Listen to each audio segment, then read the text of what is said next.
Pagi anak-anak. Pagi, Bu. Nah, di sini siapa yang tidak hadir? Pinka, Bu. Kenapa dia tidak hadir? Tadi katanya sakit. Oh, sakit. Nah, sebelum kita memulai pembelajaran kita hari ini, ada baiknya kita berdoa dulu. Yuk, Kak Ona, bawa doa Kak Ona. Mari kita bersatu dalam doa. Terima kasih Tuhan, terima kasih Yesus, karena Engkau telah memberkati kami sampai saat ini. Tuhan Yesus, kami mau belajar, lindungi kami, supaya apa yang diberikan guru kami bisa menjawabnya dengan baik. Lindungi juga guru kami dan kedua orang tua kami, supaya dia sabar mendidik kami dan sehat selalu. Hanya doa anak-Mu, dalam nama Yesus kami berdoa dan mengucap syukur. Haleluya, amin. Amin. Anak-anak, sebelum kita memulai pembelajaran kita nyanyi dulu ya, supaya kita bisa semangat. Yuk. Lagunya, pada hari Minggu ku turut ayah ke kota. Ayo, 1, 2, 3 ya. Pada hari Minggu ku turut ayah ke kota. Naik delman istimewa, ku duduk di muka. Ku duduk samping Pak Kusir yang sedang bekerja, mengendarai kuda supaya baik jalannya. Hai, tuk tik tak tik tuk tik tak tik tuk tik tak tik tuk. Tuk tik tak tik tuk tik tak tik tuk, suara sepatu kuda. Nah, di sini kita belajar tentang tema 4, yaitu berbagai pekerjaan. Subtemanya subtema 1, jenis-jenis pekerjaan di sekitarku. Pembelajaran 3. Nah, di sini kita belajar tentang tema 4. Apa tadi tema 4? Berbagai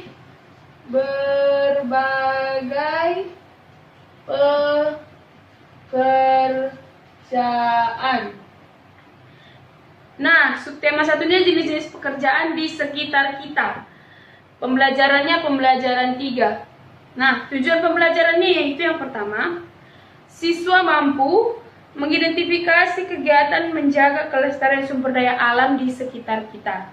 Yang kedua, siswa mampu membuat rencana kegiatan untuk menjaga kelestarian sumber daya alam di sekitar kita. Yang ketiga, siswa mampu membandingkan sifat-sifat tokoh dengan tepat. Yang keempat, siswa mampu menuliskan sifat-sifat tokoh dalam cerita dongeng. Nah, lanjut. Ayo kita belajar. Yang nanti Ibu akan terangkan yaitu tujuan, materi, dan kita akan mempunyai kuis di akhir pembelajaran ini nanti. Baik. Nah, lalu cara menentukan penokohan dalam cerita bagaimana ya? Nah, sekarang ikuti Ibu. Di sini Ibu akan menjelaskan bagaimana cara menentukan penokohan dalam cerita. Sifat yang diberikan pada tokoh tersebut tercermin dalam pikiran, perbuatan, ucapan, dan pandangan tokoh terhadap sesuatu. Baik, nah, di sini kita akan menentukan penokohan dalam cerita. Bagaimana caranya menentukannya? Nah, penokohan adalah pemberian sifat pada pelaku-pelaku yang terlibat dalam sebuah cerita. Biasanya disebut juga dengan penokohan atau tokoh. Nah, sifat yang diberikan pada tokoh tersebut tercermin dalam pikiran, perbuatan, ucapan, pandangan tokoh terhadap sesuatu. Sifat inilah yang membedakan antara satu tokoh dengan tokoh lainnya. Nah, di sini ada 2 metode. Metode analitik, yaitu pengarang langsung menyebutkan sifat-sifat tokoh. Misalnya itu pemarah, penakut, sombong, dan keras kepala. Yang kedua, metode dramatik. Pengarang tidak secara langsung menyebutkan sifat-sifat tokoh, akan tetapi dengan cara penggambaran fisik berupa cara berpakaian, postur tubuh, bentuk rambut, dan lain-lain. Selanjutnya, nah, tadi Ibu sudah menjelaskan tentang tokoh, penokohan, latar belakang. Nah, di sini kita akan mendengarkan cerita tentang semut dan belalang. Cuplikannya sebagai berikut.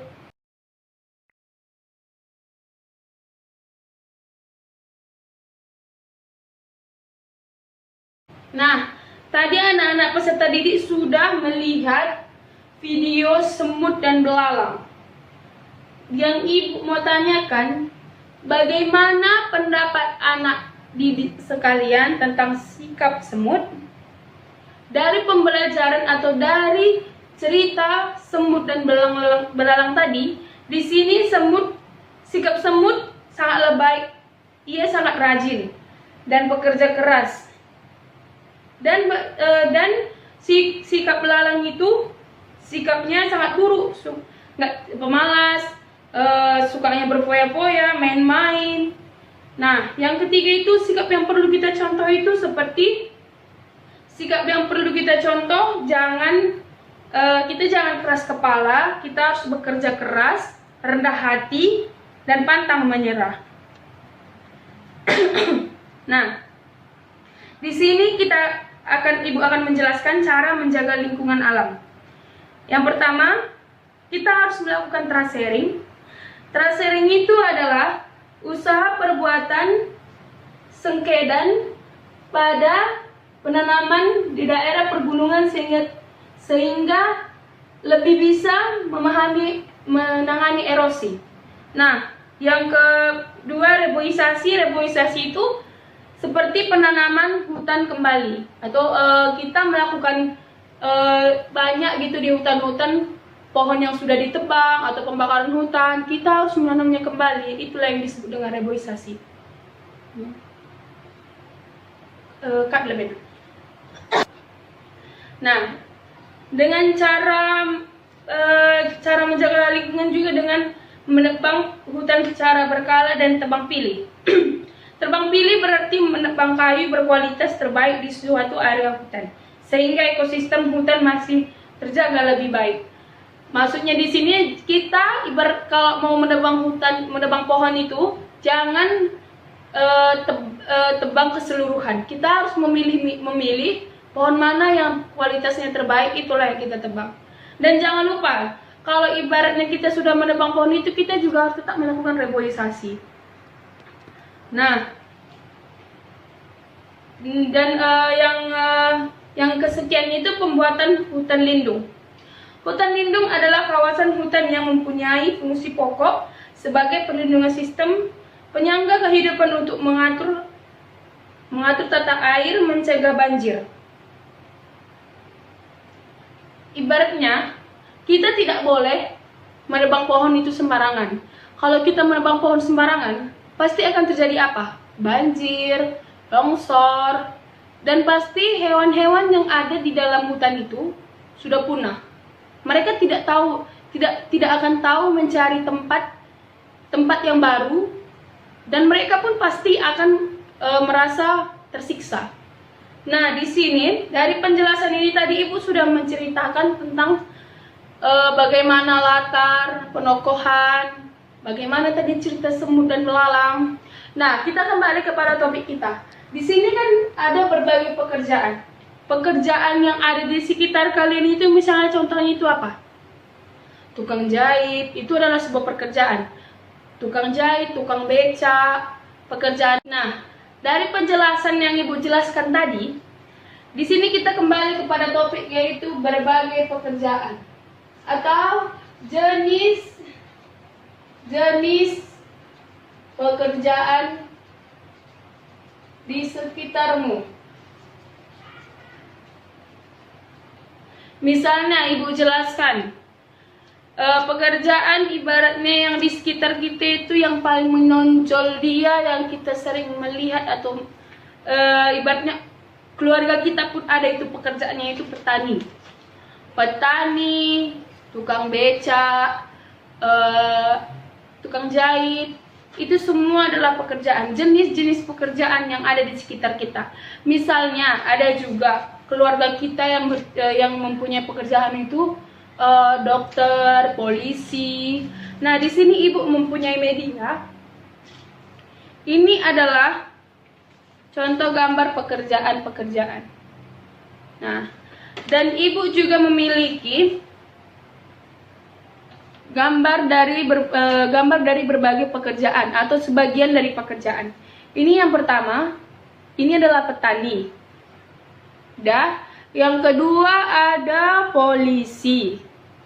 Nah, mungkin kita semua peserta didik ada juga yang bercita-cita sebagai polisi. Ada juga bercita-cita sebagai dokter, pemadam kebakaran.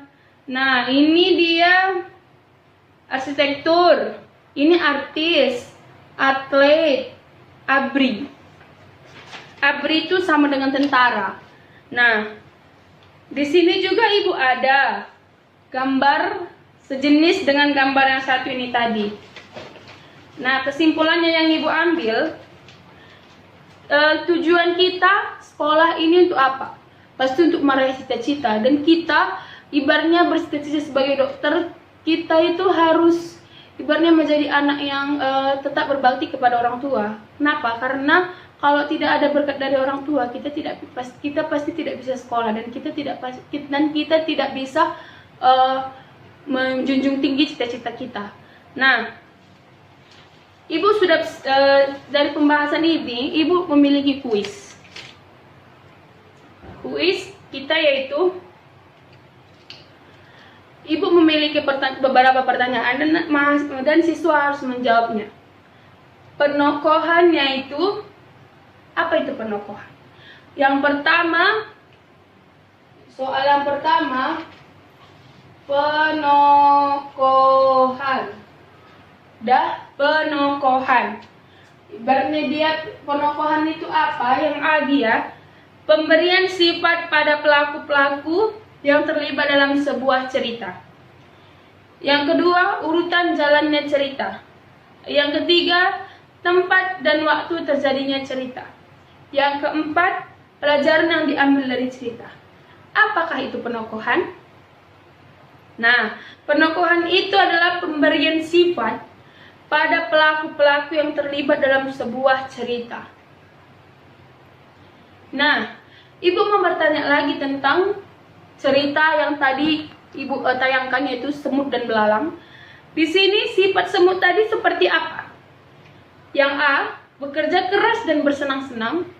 B, bekerja keras, mencari makan sepanjang hari dan menyimpannya di rumah. Yang C, bersenang-senang, bernyanyi dan menikmati hidup sehari-hari. Yang D, bersenang-senang sepanjang hari. Nah, tadi kita udah bahas di awal, yaitu sifat semut itu adalah bekerja keras, mencari makan sepanjang hari, dan menyimpannya di dalam rumah. Itu adalah sifat semut. Nah, sebaliknya, bagaimana dengan sifat belalang? Yang pertama itu bekerja keras dan bersenang-senang. Yang kedua, bekerja keras, mencari makan sepanjang hari, dan menyimpannya di rumah. Yang ketiga, bersenang-senang, bernyanyi, dan menikmati hidupnya setiap hari. Yang keempat, bersenang-senang sepanjang hari. Nah, tadi pun sudah kita bahas bagaimana dengan sifat belalang. Sifat belalang itu adalah pekerjaannya setiap hari hanya bersenang-senang, bernyanyi, menikmati hidupnya sehari-hari. Dan dia orangnya pemalas. Nah, sekarang Ibu mau bertanya kepada siswa sekalian. Bagaimana cara menjaga keseimbangan alam? Bagaimana cara kita menjaga untuk keseimbangan alam? Nah, caranya itu, beberapa di antaranya tidak membuang sampah sembarangan. Nah, semua siswa tahu kalau kita membuang sampah sembarangan, akibatnya itu apa? Banjir. Dan kalau kita tidak memburu hewan langka, tidak melakukan penebangan hutan. Nah, di sini tadi kan Ibu bilang, kalau kita melakukan penebangan hutan, kita harus melakukan reboisasi. Nah, kalau kita menebang pohon di hutan, itu juga bisa mengakibatkan kebanjiran dan kelongsoran. Dan itu bisa merugikan siapa? Merugikan kita dan makhluk hidup yang ada di hutan tersebut. Nah, sekarang Ibu mau tanya, apa yang terjadi jika penebangan hutan dilakukan secara ilegal? Nah, penebangan hutan juga merusak resapan air hujan. Rusaknya resapan air dapat membayangkan karena menyebabkan longsor dan banjir. Banjir ini juga disebabkan rusaknya hutan. Itulah yang terjadi jika penebangan hutan secara ilegal. Nah, di sini Ibu mau bertanya, tadi kan Ibu jelaskan tentang reboisasi. Bagaimana cara melakukan reboisasi? Yang pertama, pemanfaatan lingkungan sekitar, yaitu dengan menanam pohon di rumah, halaman sendiri, halaman sekolah, semuanya. Yang kedua, mengendalikan lingkungan dengan tidak menebang pohon sembarangan. Nah, di situ juga kita tidak boleh menebang pohon sembarangan. Kalau kita menebang pohon sembarangan, itu juga bisa merugikan diri kita sendiri. Tadi Ibu sudah menjelaskan itu. Nah, dari perkuliahan kita tadi, Ibu memiliki tugas untuk anak didik sekalian. Kalian harus menanam pohon di pot. Itu adalah tugas kalian dan kalian harus membawanya minggu depan. Dan biar kita melakukan penanaman pohon di halaman sekolah kita. Nah, besok kalian harus membawa pohon, ibaratnya itu tanaman bunga, supaya besok kita tanam di sekolah, minggu depan maksud Ibu. Itu adalah tugas kalian. Dan Ibu ada satu tugas lagi, membuat sebuah cerita dan menentukan bagaimana sifatnya, sifat-sifat tokohnya, dan sifat seperti apa yang bisa dicontoh dalam cerita tersebut. Baik anak-anak, pembelajaran kita selesai pada hari ini. Dan jangan lupa tugasnya untuk minggu depannya, membawa bunga dan menyelesaikan tugasnya membuat cerita bebas. Tapi harus tahu bagaimana sifat tokoh-tokohnya dan sifat apa yang perlu kita contoh. Nah, sebelum kita pulang, mari kita bersatu dalam doa yang dibawa oleh Kakak Ona. Mari kita bersatu dalam doa. Terima kasih Tuhan Yesus, terima kasih Bapa karena Engkau telah memberkati kami dari awal pelajaran kami hingga akhir pelajaran kami. Sebentar lagi Tuhan kami mau pulang, lindungi kami supaya kami bertemu dengan kedua orang tua kami dengan selamat. Hanya Indo anakmu, dalam nama Yesus kami berdoa dan mengucap syukur. Haleluya, amin. Amin, terima kasih Kakak Ona. Baik anak-anak, selamat pagi. Pagi Bu.